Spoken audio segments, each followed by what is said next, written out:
আমাকে বিশ্বাস করো তো, আমি আমি মিথ্যে বলছি না, সত্যি। বলো না, এভাবে চুপ করে দাঁড়িয়ে আছো কেন? আমাকে বিশ্বাস করো তো।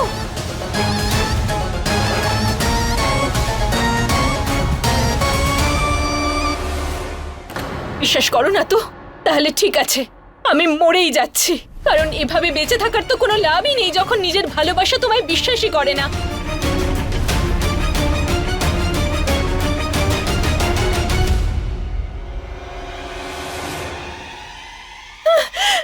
আলিয়া, কি করছো তুমি?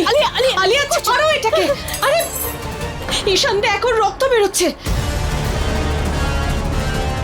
আলিয়া, কি করলে তুমি এটা?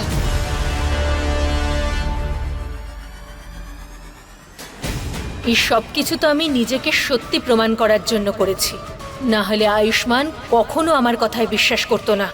দিদি, আমার মনে হয় না আলিয়া মিথ্যে কথা বলছে। ওর কি লাভ আমাদের ঠকিয়ে?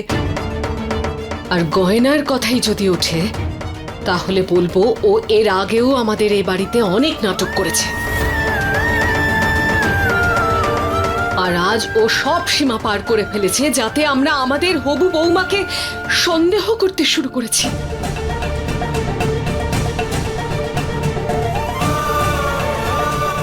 আপনি কি করে এত বদলে গেলেন কমলা মা? আপনি কেন আমাকে এত ঘৃণা করেন? আমি তো সব সময় ডাক্তারবাবুর আর এই বাড়ির ভালোর কথাই ভেবেছি আর সত্যের সঙ্গে থেকেছি।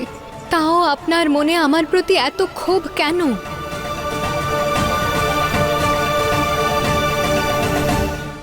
মা, মা, আমি সত্যি বলছি, আমি জানি না আলিয়া কেন এত নাটক করছে, কিন্তু ও নিজের পায়ে দাঁড়াতে পারে। ও আপনাদের সবাইকে ঠকিয়েছে মা।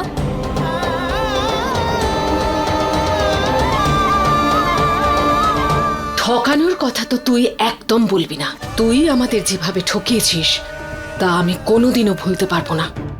আমি খুব ভালো করে জানি তোর কি উদ্দেশ্য, কিন্তু সেটা আমি কোনোদিনও পূরণ হতে দেব না। কি উদ্দেশ্য? আর গয়না কি করতে চাইছে কমলা?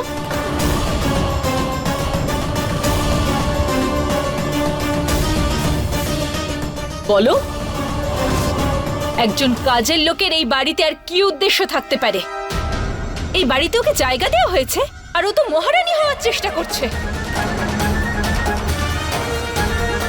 এই মেয়েটাকে কাজের লোকের জায়গা দেওয়া হয়েছে বলে ও বাড়ির বৌমা হওয়ার স্বপ্ন দেখছে, আর কি? বেশি কথা ঘোরানোর চেষ্টা করো না আলিয়া। আমাদের গ্রামে বলে মানুষ কখনো কখনো নিজের বোকামি নয়, চালাকির জন্য ফেঁসে যায়, আর তোমার সঙ্গে সেটাই হ্যাঁ, হয়েছে। তাহলে এরকম অবস্থার জন্য দায়ী কে? তুমি। আমাকে ওই সিঁড়ি থেকে ফেলেছিলে এই কারণে যাতে আমি মরে যাই আর তুমি আয়ুষ্মানের বউ হয়ে যাও।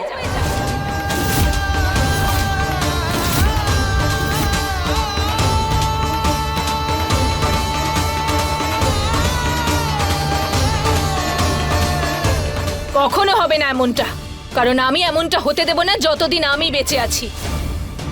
আর আয়ুষ্মান শুধুমাত্র আমার কথার উপরই বিশ্বাস করবে, তোমাকে নয়। তাই না আয়ুষ্মান? তুমি তুমি আমাকে বিশ্বাস করো তো? বলো না আয়ুষ্মান, তুমি চুপ করে দাঁড়িয়ে আছো কেন? তুমি আমাকে বিশ্বাস করো তো? না,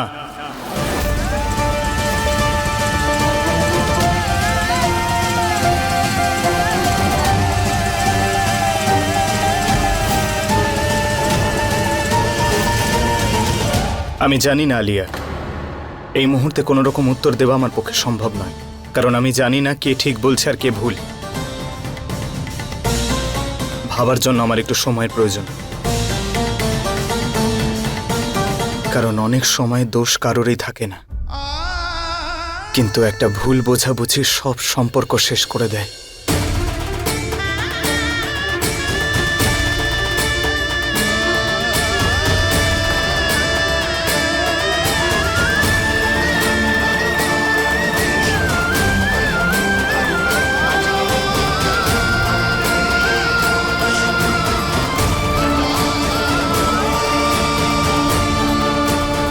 আয়ুষ্মান, এখন তোমার আর আমার উপর বিশ্বাস নেই, আর এই মেয়েটার উপর বিশ্বাস আছে, গয়নার উপর। ও তোমার কাছে আমার চেয়েও বেশি ইম্পর্ট্যান্ট হয়ে গেছে।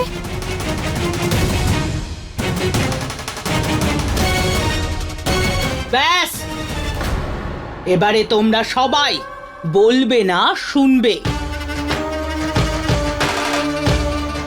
আমি এটা জানবই কে সত্যি বলছে কে মিথ্যে, কার চোখের জল সত্যি আর কার চোখের জল মিথ্যে। আমি নিজে কাল হসপিটাল যাব আর আলিয়ার রিপোর্ট বের করব। তারপর সবকিছু জলের মতো পরিষ্কার হয়ে যাবে।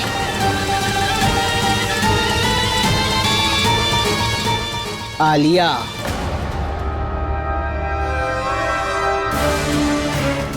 যদি আমি জানতে পারি যে তুমি এতদিন মিথ্যে বলছিলে আর তুমি আগে থেকেই জানতে পেরেছিলে যে তোমার পা ঠিক আছে, তুমি হাঁটতে পারো, তাহলে মনে রাখবে যে এই পরিবারের বৌমা হওয়ার স্বপ্ন আর আয়ুষ্মানের স্ত্রী হওয়ার স্বপ্ন আমি পূরণ হতে দেব না।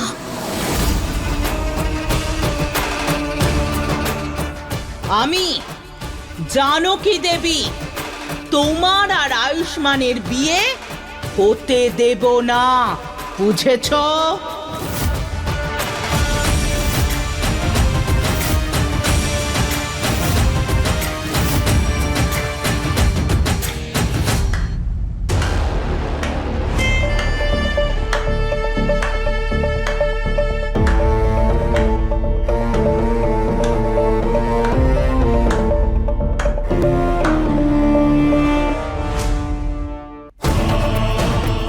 আমি তো আপনাদের সবার জন্য গিফট নিয়ে এসেছিলাম, যাতে আপনাদের সবার সাথে দীপাবলিতে আনন্দ করতে পারি।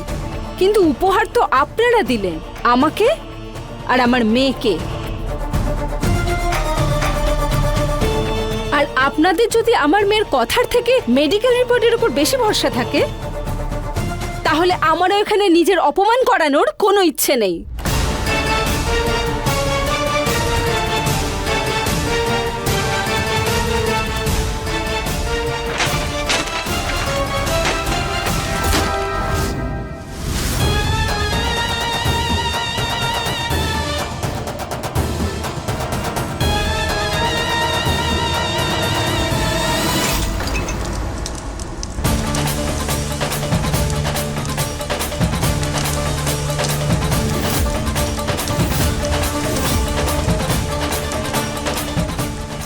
কি ভাঙবেন আলিয়া আর আয়ুষ্মানের সম্পর্ককে?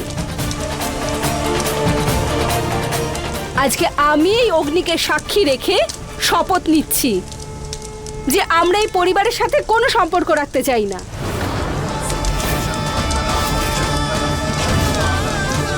আমি এক্ষুনি এই মুহূর্তেই আলিয়া আর আয়ুষ্মানের সম্পর্ককে শেষ করে দিলাম।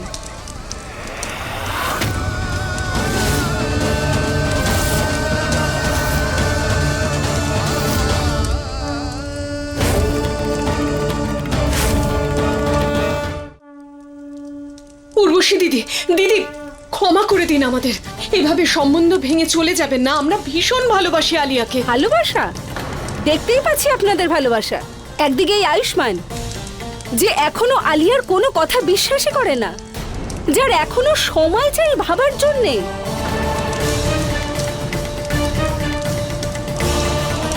আর অন্যদিকে জানকী দেবী,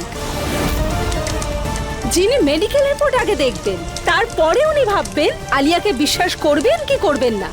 এটাই ভালোবাসা, এটাই। আমি যেমনই হই, কিন্তু আপনার মেয়ে কি করেছে? আমাদের সবাইকে ঠকিয়েছে, মিথ্যে নাটক করেছে। আর আপনি এই ভুল কাজে নিজের মেয়ের হয়ে কথা বলছেন? কেমন মা আপনি? একটা কথা মনে রাখবেন, পুরুষ মানুষের দায়িত্ব হলো নিজের স্ত্রীর সম্মান রাখা, আর সেই স্ত্রীর দায়িত্ব হলো সেই সম্মানের যোগ্য হওয়ার। এই মেয়ে, এবার তুই আমাকে শেখাবি যে আমার মেয়ে সম্মান পাওয়ার যোগ্য কিনা? এমনিতেও যে বাড়িতে একটা কাজের মেয়ের কথা শোনা হয়, তার উপর ভরসা করা হয়, সেই বাড়ি আমার মেয়ের শ্বশুর বাড়ি হওয়ার যোগ্যই না।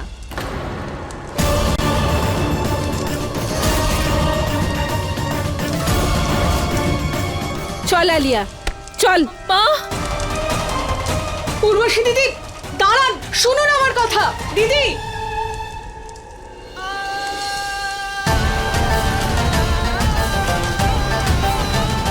ডাক্তারবাবু, আমার এটা দেখেই ভালো লাগছে আপনি আলিয়াকে নয় আমার কথায় বিশ্বাস করেছেন।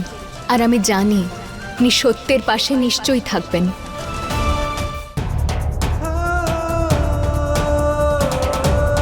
আমি যাতে আমার মেডিকেল লাইসেন্সটা আবার পেয়ে যাই, তার জন্য তুমি গুড্ডি আন্টি সেজেই বাড়িতে এসেছিলে।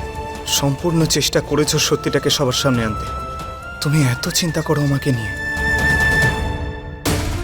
আপনি নাই বা আমাকে ভালোবাসুন ডাক্তারবাবু, আর আমি মৃত্যুর আগে পর্যন্ত এইভাবেই আপনার সঙ্গ দেব আর আপনাকে সমস্ত বিপদ থেকে বাঁচাবো, কারণ আমি আপনাকে ভালোবাসি।